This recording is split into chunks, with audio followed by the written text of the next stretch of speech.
Loke bhaktir bhavati naishtuki. Before reciting Srimad Bhagavatam, one should first offer one's respectful obeisances unto the Supreme Personality of Godhead, Lord Narayan, unto Nara Narayan Risi, the supermost human being, unto the goddess Saraswati, who is the mother of learning, and unto Srila Vyasadeva, the author. By regular attendance in classes on Srimad Bhagavatam, and rendering service to the pure devotee, all that is troublesome to the heart becomes almost completely destroyed, and devotional service becomes established within one's heart as an irrevocable fact. We are continuing our study of the second canto of the Srimad Bhagavatam, chapter 4, text number 23. We'll chant line by line here in the temple room, call and response fashion. And then when we're done, we have we'll have time to get it, if anybody on Zoom wants to chant, they can do so also.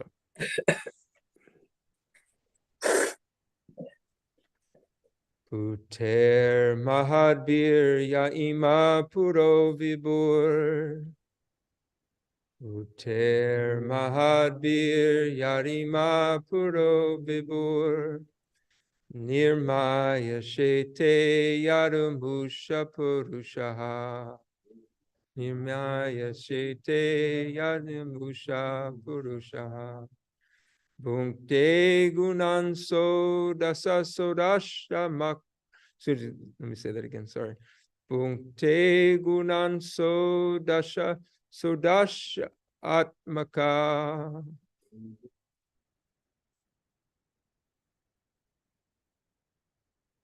Solang Krishtita Bhagavam Vachasmi Me.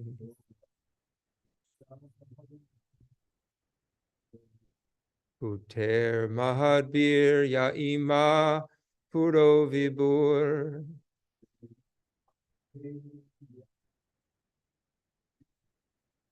Nirmaya Shete Yadi Mushu Purusha.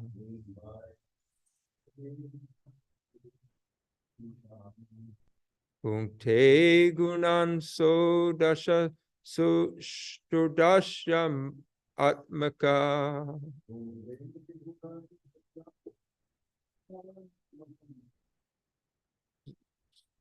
Solang Krishta Bhagavan Vicham Sime.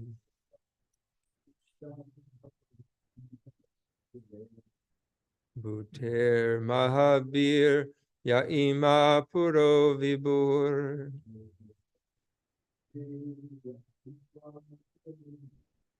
Nirmaya Shete Yadi Mushu Purusha.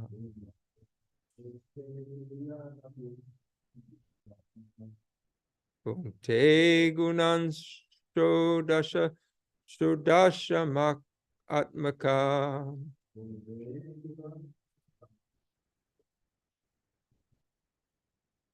Solang Krishta Bhagavan Vachamsi Me.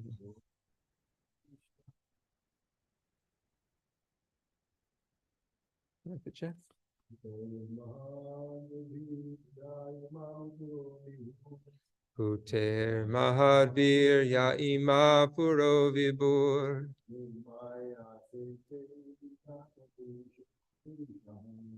Nirmaya Shete Yadi Mushu Purusha.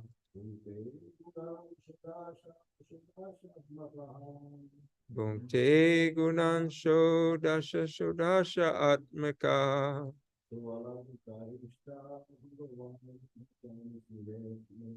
Solang Krishta Bhagavan Vachamsi Me.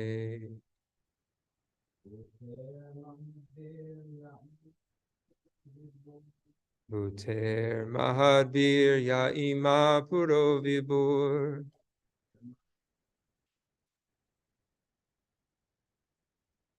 Nirmaya Shete Yadi Mushu Purusha.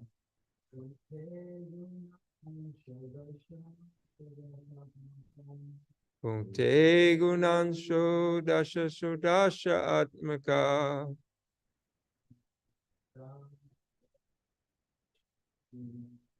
Solang Krishishta Bhagavan Vichamsi me.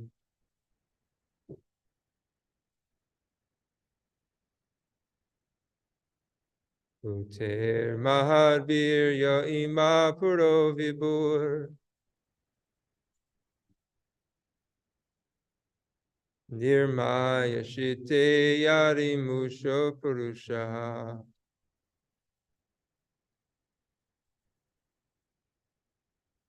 Bhunte Gunansho Dasha Sudasha Datmaka.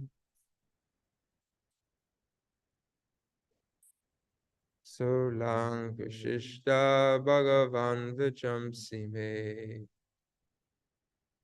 Okay.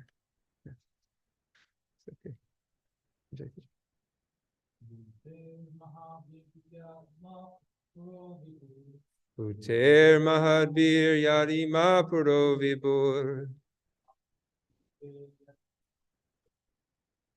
Nirmaya Shite Yari Mushu Purusha.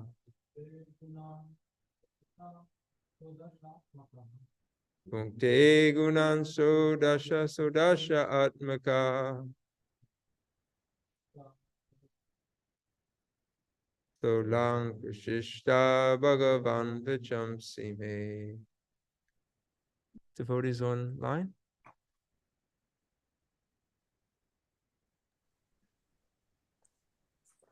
Bhuteid Mahabir Yaima Puro Vibur Nirmaya Sete Yadamushu Purushaha Bhunte Gunan Sodashatmaka Solang Krishista Bhagavan Vachamsi me. Hare Krishna.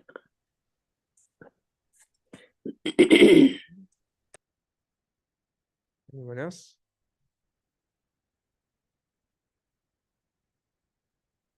Okay, we'll go right into the word for word. Bhutai, by the elements. Mahadvi, of material creation. Yaha, he who. Imaha, all these. Puruha, bodies. Vibhu, of the Lord. Nirmaya, for being set up. Shite, lie down. Yat amusu, one who incarnated. Purusha, Lord Vishnu. Bhunkte, causes to be subjected. Gunan, the three modes of nature. Shodasha, the 16 divisions. Shodasha Atmaka, being the generator of these 16. Saha, he. Alang Krishishta, may decorate. Bhagavan, the personality of Godhead. Vachamsi, statements.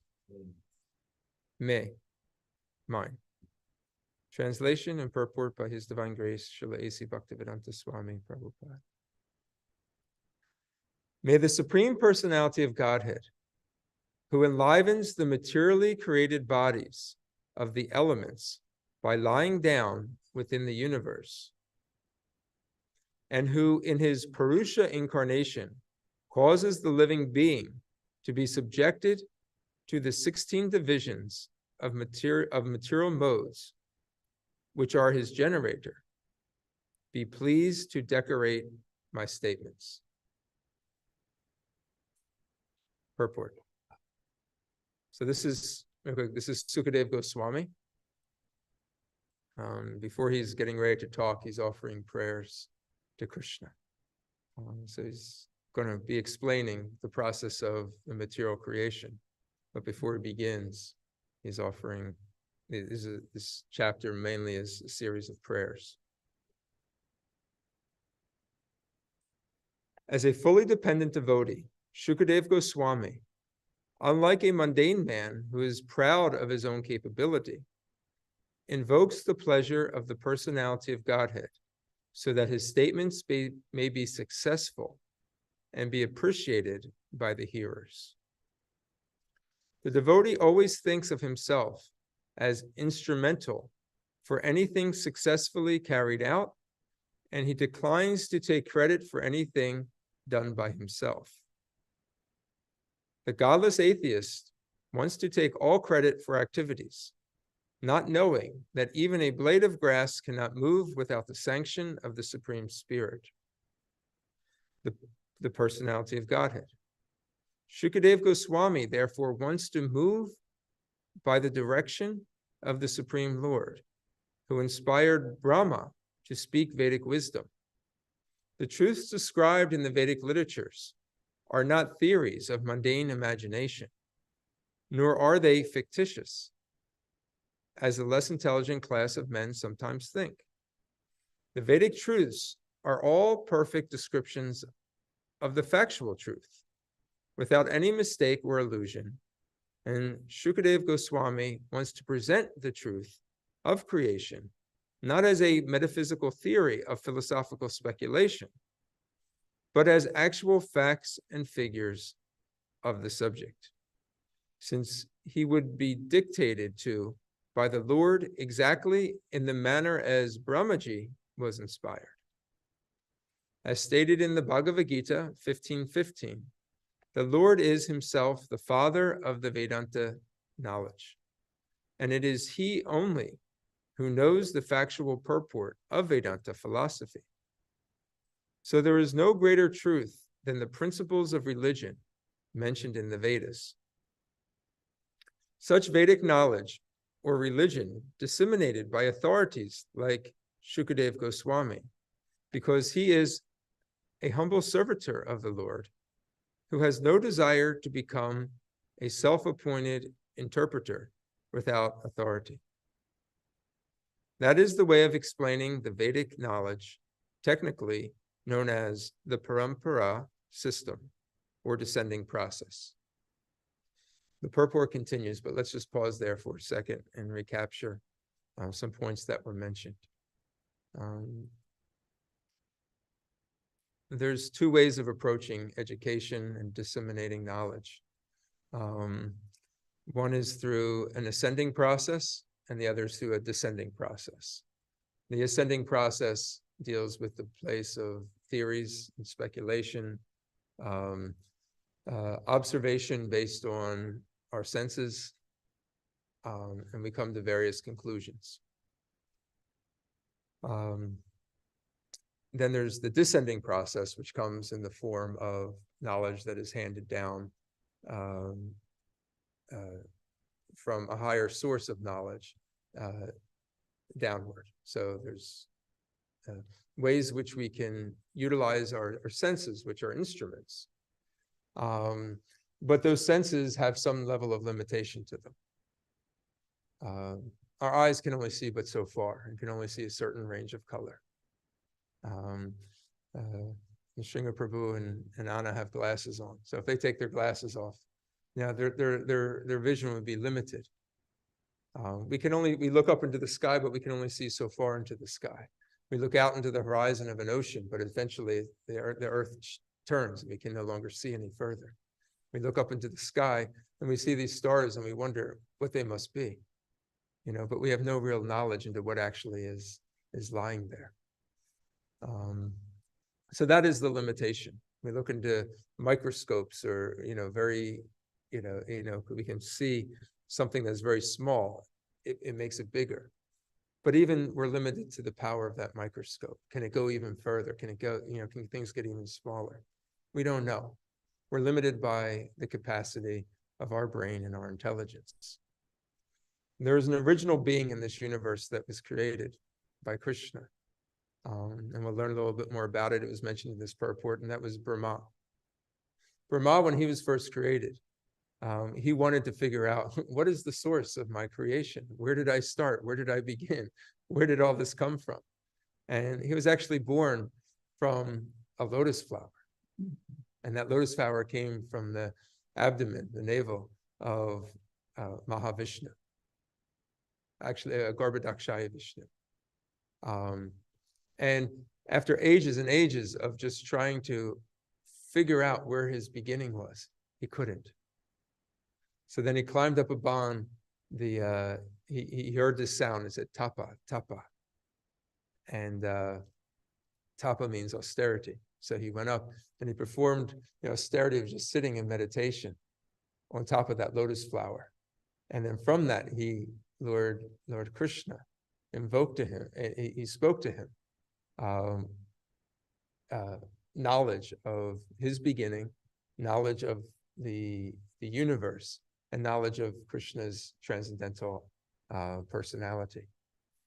And from there, Lord Brahma then began to create this world.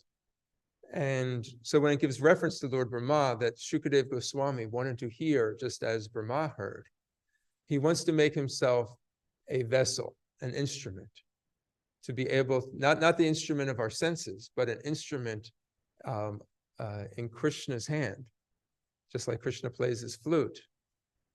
We want to become like flutes in Krishna's hand and be played by Krishna, to be able to execute Krishna's will in this world.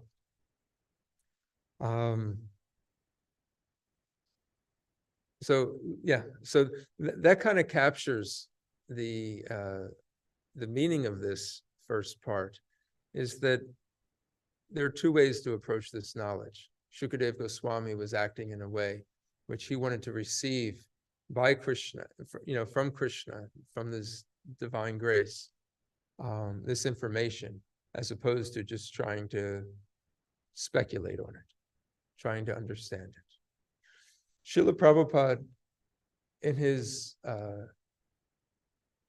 time when he was preaching, he had two groups that he was very strongly aggressive with. One of them was the materialistic scientist. So the science which we kind of grew up learning about, which basically states that life comes from matter. Everything starts with this Big Bang, which is a piece of, which is like a little tiny pinpoint of extremely dense space. And the energy that's built up within that dense space, you couldn't even calculate it.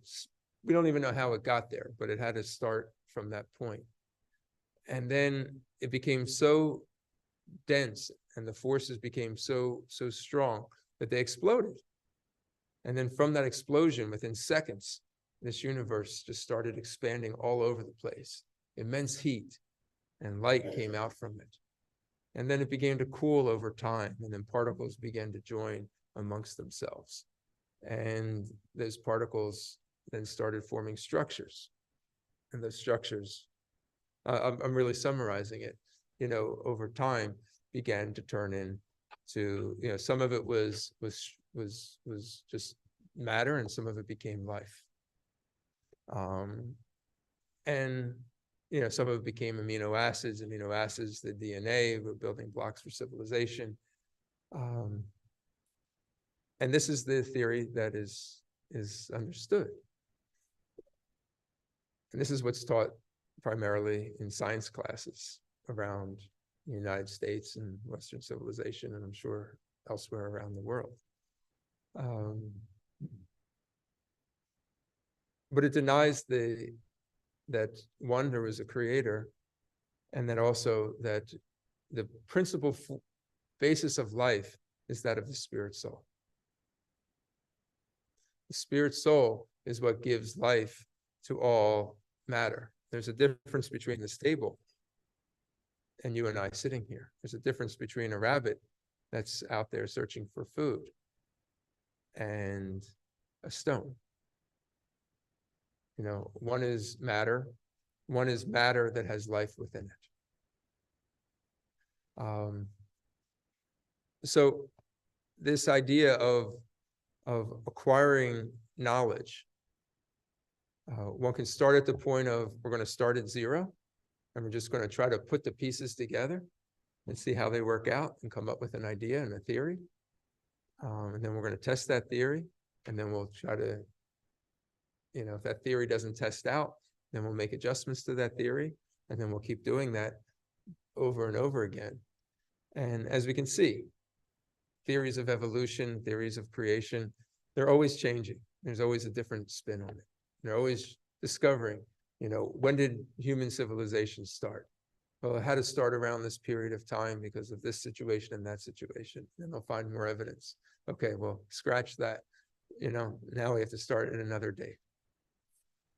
This isn't to completely discount, you know, human history and scientific advances in medicine and technology that obviously help us in society. But if it actually comes to the point where we're trying to understand our source, our creation, without having a creator in the equation, we have to at least stop and think, is there anything that we've ever experienced that has been created without having a creator? You know, we ourselves as bodies, we have a source, you know, our parents. We just didn't like show up one day, right? The clothes you have on, right? They just didn't like show up in a store and you said, okay, let me buy it, right? It's just a glimpse. If you think, oh, it just showed up here, that's just taking a snapshot. You know, there was a maker of that. You know, there was a seamstress. There was, you know, people that, you know, picked the cotton off of the plant and then sold that cotton. And then there's people that kneaded out that cotton and then wove the cotton, you know, on and on. We have a computer, and the computer just didn't show up, right? There's a mastermind behind that computer. You know, what to speak of our bodies and how our bodies function. You know, the intricacies of our eyes, our respiratory system, the heart and how it beats and sends blood circulating throughout the body. And within that blood is energy. And without certain percentages and variables within that blood of different cells, proportionately, you know, our bodies can't function. You know, you just throw it off just a little bit. And just so how perfectly it is aligned. The process of reproduction, you know, how perfect that is. So it speaks to that, yes, there has to be an ultimate mastermind, an ultimate creator. And Sukadeva Goswami is going to, in the next couple verses and chapters, is going to speak to us about this process of creation. But he's going to speak to it from the perspective of the Vedas, not from the point of kind of scientific speculation. And as we go through this, we can weigh in, you know, what is it that we've learned and what is it that is being spoken to from this place of parampara, which means disciplic succession. Handing down from Lord Brahma, you know, down through his disciples. So he had different disciples that he, you know, sons. They were progenitors of this universe, and they went out and they started creating.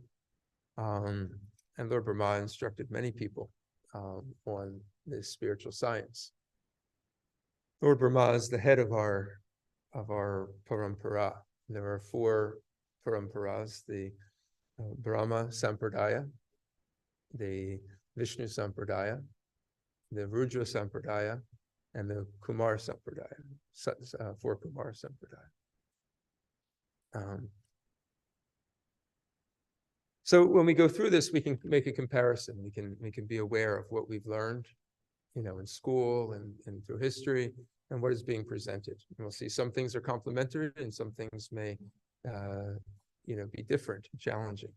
You should, receive it with an open mind, understanding that there's a different perspective. One is looking at it from the very top, and the other is coming from the bottom.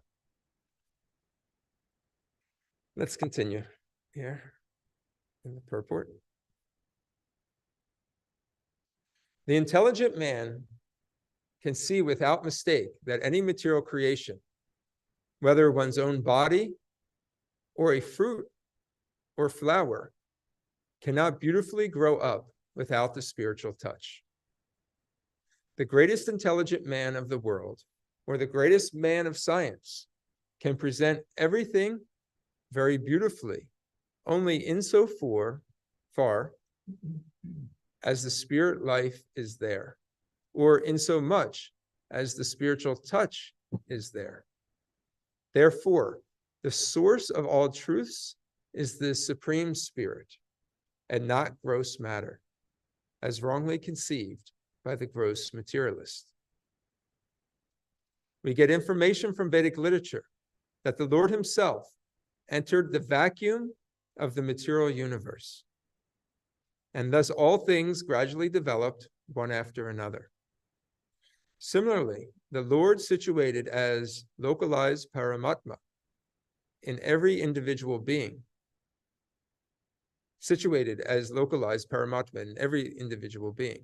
Hence, everything is done by him very beautifully. The 16 principal creative elements, namely earth, water, fire, air, sky, and the 11 sense organs, first developed from the Lord himself, and were thereby shared by the living entities. Thus, the material elements were created for the enjoyment of the living entities. The beautiful arrangement behind all material manifestations is therefore made possible by the energy of the Lord, and the individual living entity can only pray to the Lord to understand it properly. Since the Lord is the supreme entity, different from Shukadev Goswami, the prayer can be offered to him. The Lord helps the living entity to enjoy material creation, but he is aloof from such false enjoyment. Shukadev prays for the mercy of the Lord, not only for being helped personally in presenting the truth, but also for helping others to whom he would like to speak. Om Agyanattam Barandasha Gyananjana Shalakaya Chakshur Umlitam Yena Tasmai Shri Guruve Namaha. I was born in the darkness of ignorance, and my spiritual master opened my eyes with the torchlight of knowledge. I offer my respectful obeisances unto him. This prayer that is often offered to the spiritual master, which is our connection to the Guru Parampara, which is that chain that connects us directly to Krishna, in which transcendental knowledge is exchanged from Guru to disciple. The qualification of the Guru is that he doesn't change what is given. That is the qualification. Yes, the Guru may be pure in words, actions, in mind. The Guru may be exemplary and inspirational, charismatic, wonderful example. Srila Prabhupada, at the very basic level, he described it as a mailman, who the mailman receives the package from one person and delivers it to the other person unchanged. And in that way, the message becomes uncorrupted. There's a terminology of corruption, meaning that it's altered, it's changed, it's our own personal interpretation, which often comes with our own personal ambitions. Okay, I can present it a little bit better. I can do it a little bit. I can put a spin on it. I can maybe utilize this for maybe my own advertisement. I can promote myself if I think it's Jai Shishi Gaurnitai ki Jai, Jagannath Baladev Subhadra Maharaj ki Jai, Shishi Radhashar Bihari ki Jai.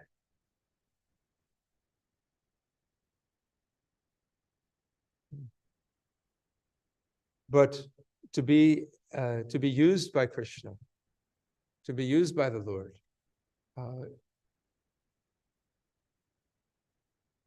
these elements have to be present.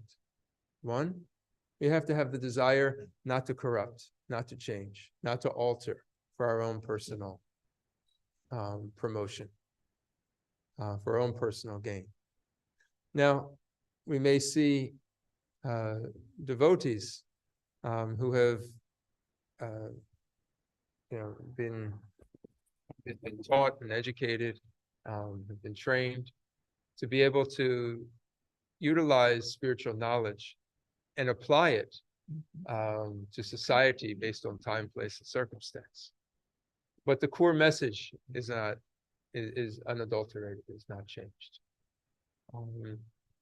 That is the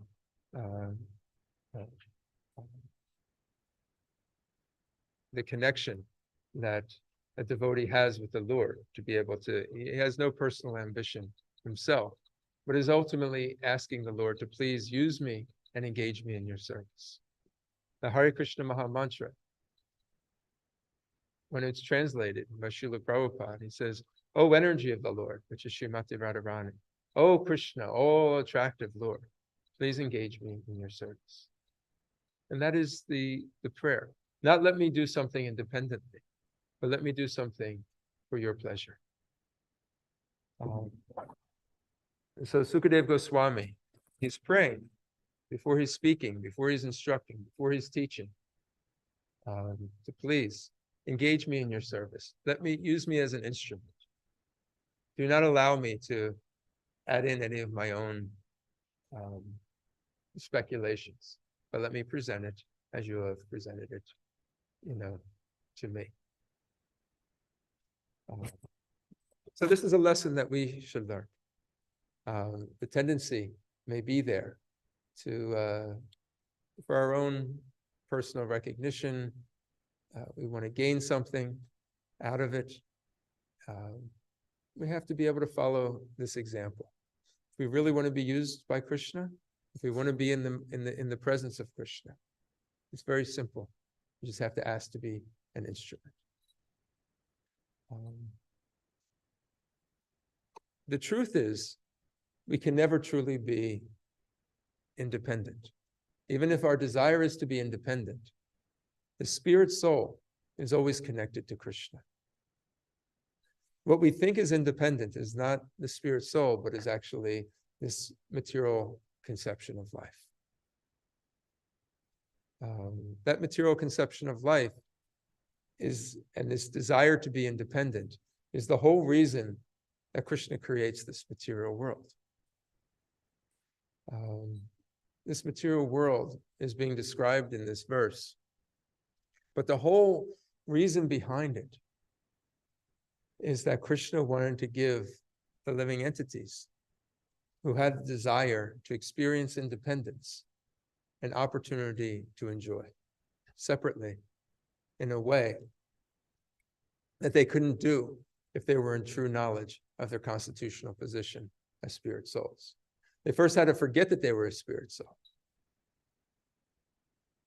So Krishna created this world for us to forget. It all started. So when Krishna, the terms in this verse were used, the Purusha. So the Purusha is Lord Vishnu. There's Lord Vishnu and Lord Krishna. Krishna is God at play.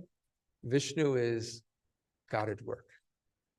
What is God working on? Well, there's this material creation that he has to create. There's three aspects of this Purusha. There's Karnadakshaya Vishnu, which is also known as Mahavishnu. And he lays on this large ocean called the causal ocean. And from his pores come out universes. And he's laying down, so he's doing this kind of in a slumber, in like a very relaxed way. This tells us that even though he's creating, this isn't his main business. And he's also aloof, he's detached from it. He's not doing this for his own personal enjoyment. He's doing it for us, to give us this experience because we wanted to have this experience. Now, in each of those universes that come from the pores, and they say those pores are just like bubbles on the ocean, they just keep coming up, like it's, we think that we're big in some way. We're just in one of these universes, and within this universe, we're very, we don't even know the limits of this universe. We don't even know the boundaries of this universe, and then we're just one insignificant planet within this universe. And then in this universe, we're just one planet. And in this planet, we're just one country. And this one country, we're just in one state. And within one state, we're in this one city. And this one city, we're just one of, a couple million people. But yet we get proud of our, whatever knowledge we have. We get proud of our, maybe our bodily strength, or the way we can sing, or the way we can cook, or the way we can do something, but we're very, very small, very minute.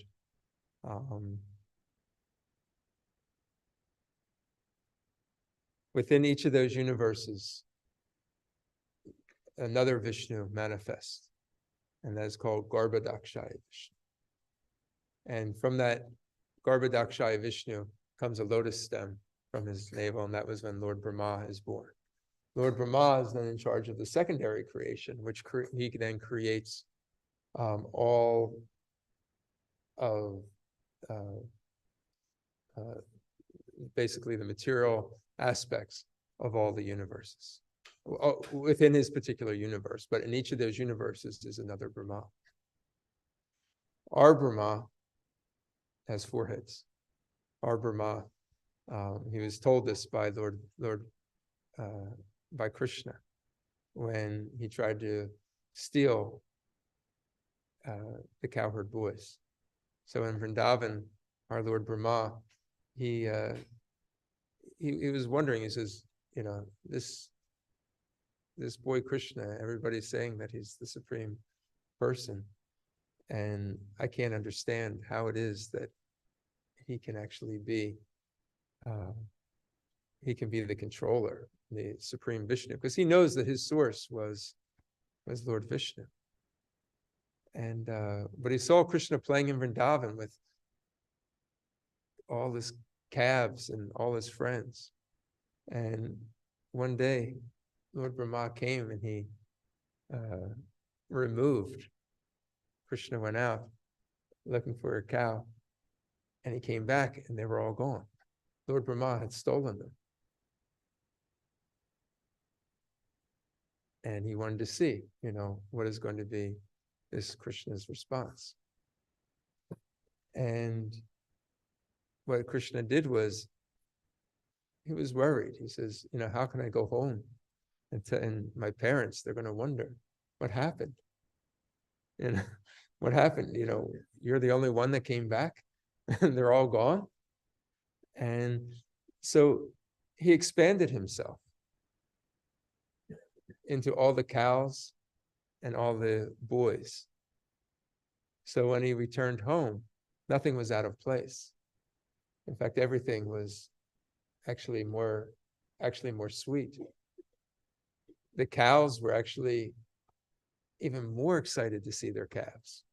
And the parents were even more excited to see their children. And the boys were, being loved by their parents even more. And the cows were giving even more milk for their calves. Nobody could understand what had just happened. And the reason was because it was actually Krishna. It wasn't their kids. Their kids had been taken by Lord Brahma. So 1 year had gone by, which is only a little glimpse of time for Lord Brahma.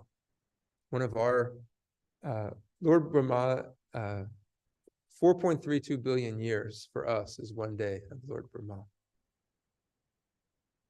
So we're living on two different scales, Brahma scale and our scale. But when he came back and he saw everything was in place, he became perplexed and bewildered. How could this happen? What do you mean? They're right here, but then they're here. How could this be? And Krishna understood that he tried to trick Krishna. Brahma tried to trick Krishna, and Krishna then tricked Brahma. And he showed that each of them were actually Vishnu. And then he realized, Lord Brahma realized, aha, he is the supreme person. This is only when he was a young boy, Krishna. So he was reminded that at that time he starts making prayers, Lord Brahma, to Lord Krishna. And he's reminded that actually all these universes have Brahmas. You're not the only Brahma in the world. Even though you're a very powerful position, you have the highest position within this universe, there are many other universes. And you have four heads, but there's Brahma, there's Brahmas that have, hundreds of heads, So you're a small Brahma. So we should never become proud. That is the vision. When we become proud, knowledge is lost. But we can receive knowledge if we are humble. Humility is actually one of the first elements of knowledge, and that is given in the Bhagavad Gita, because it allows us to receive without impediment. There were 16, just for matter of our understanding.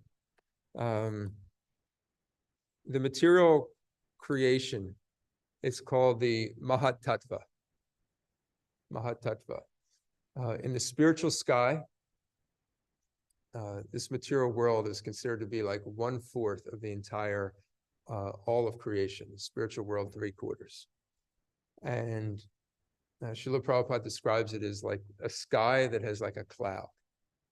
And so you see this beautiful blue sky, and then there's this like white cloud kind of floating. And that white cloud is the material creation. It's called the Mahatattva. And the Mahatattva contains all the ingredients for material manifestation. And it's broken into different categories. And sometimes you read it as 24.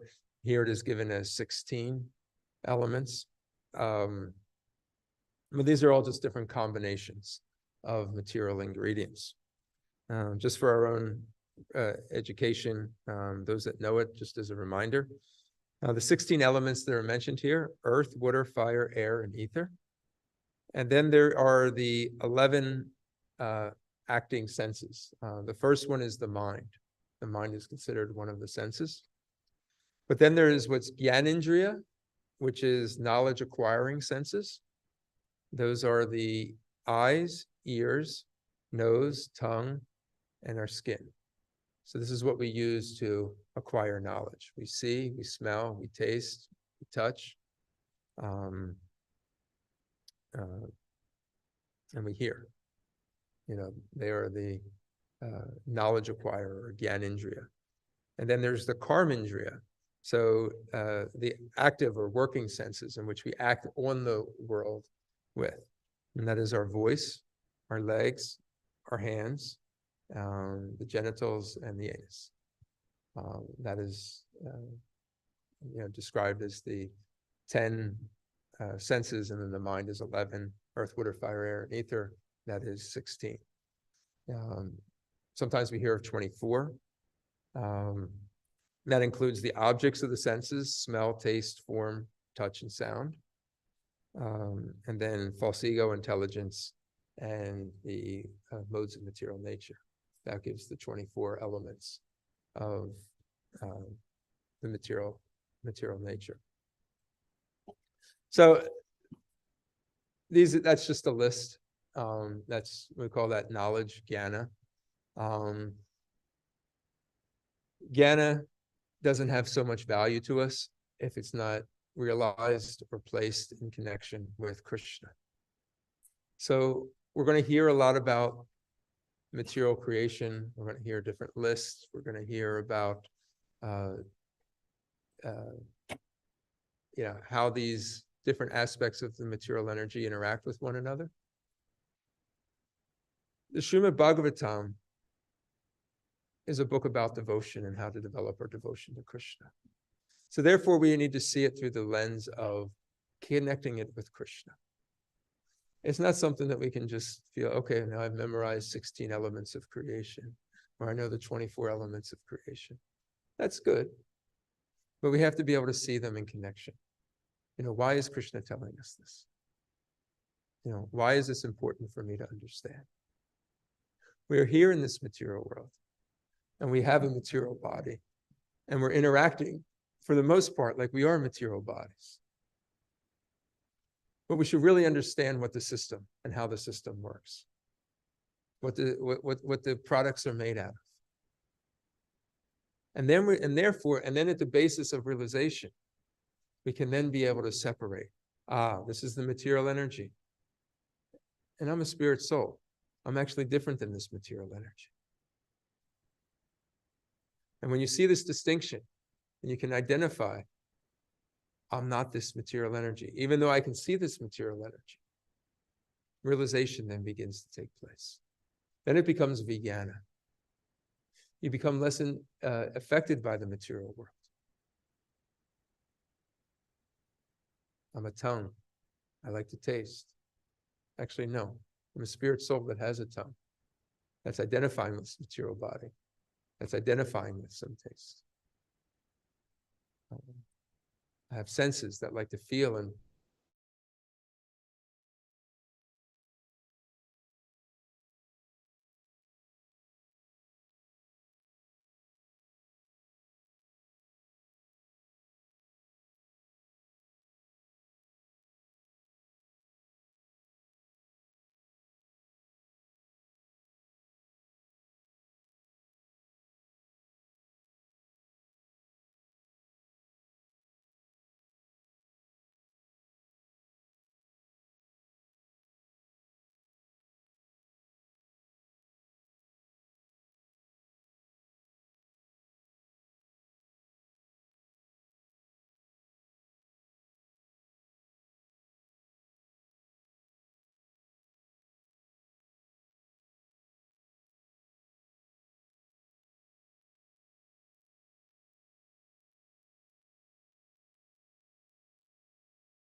Hare Krishna devotees, looks like he was probably not getting back on.